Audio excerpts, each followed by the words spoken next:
The women in the room, young, old, married, widowed, or single, raised their fans or quizzing glasses, the better to watch him.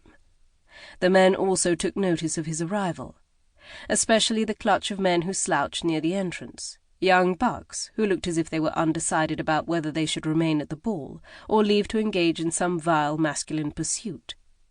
The men closed ranks as Gabriel walked past them, like a pack of wild dogs scenting a larger, more dangerous predator. One of the group, Earl Whistle, a man with perhaps the worst reputation in London, if not all of England, said something to Gabriel that made him stop. The two faced each other, Whistle's cronies hanging back as their leader stepped closer to Gabriel. They were, Drusilla realized, both tall, broad-shouldered, narrow-hipped men, although Whistle was pale, blue-eyed, and blonde, while Gabriel was golden and heavy-lidded, with hair that put her in mind of a glowing coal. Whatever Gabriel said to Whistle caused the men behind the Earl to erupt into a flutter, the gabble of voices audible even over the noise of the ballroom. Whistle was the only one who seemed unoffended. In fact, he threw back his head and laughed. Gabriel appeared not to notice the reaction his response created among the ball's denizens, and scanned the crowd, just like the Barbary falcon he resembled, his full lips curving into an easy smile when his eyes landed on his sister. His gaze kept moving, and Drusilla couldn't help noticing how his expression turned to one of mocking amusement when he saw her.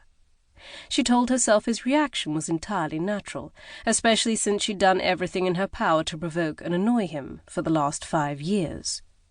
She also told herself that she disliked him because he was everything she despised in the masculine species: arrogant, too attractive for either his own or anyone else's good, assured of his superiority, and so accustomed to female adulation he would never have noticed Drusilla's existence if she hadn't forced him to. But she knew she was just lying to herself.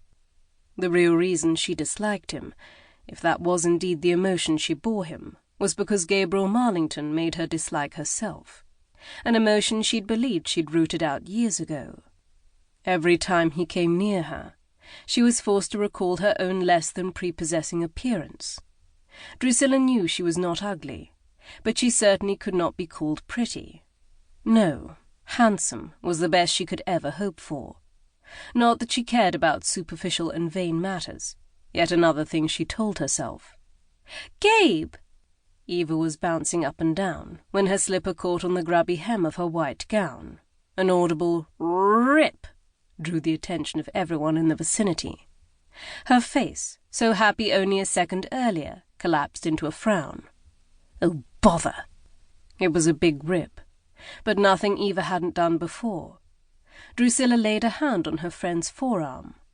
"Don't worry, Eva.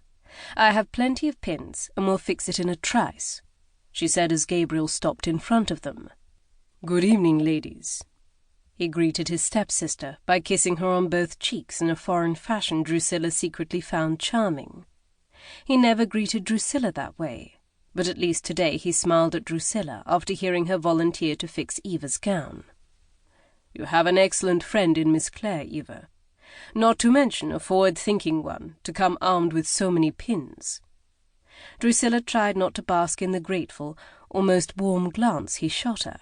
Instead, she narrowed her eyes and dropped a slight curtsy. "Mr. Marlington?" He appeared not to notice her cool greeting. "You two ladies are looking in fine fettle this evening. Is that a new gown, Eva?" Eva snorted at his poor attempt at fraternal flattery. "You are such a dunce, Gabe. How can a person tell one bland white gown from another?" He laughed at her rough words. "It is not very ladylike to call one's brother a dunce, Evil." Eva smacked him with her fan, but Drusilla knew her friend revelled in both the pet name and the brotherly affection. Who wouldn't? Drusilla had no siblings, half or otherwise, and could only imagine what it would be like to have such a playful, teasing relationship.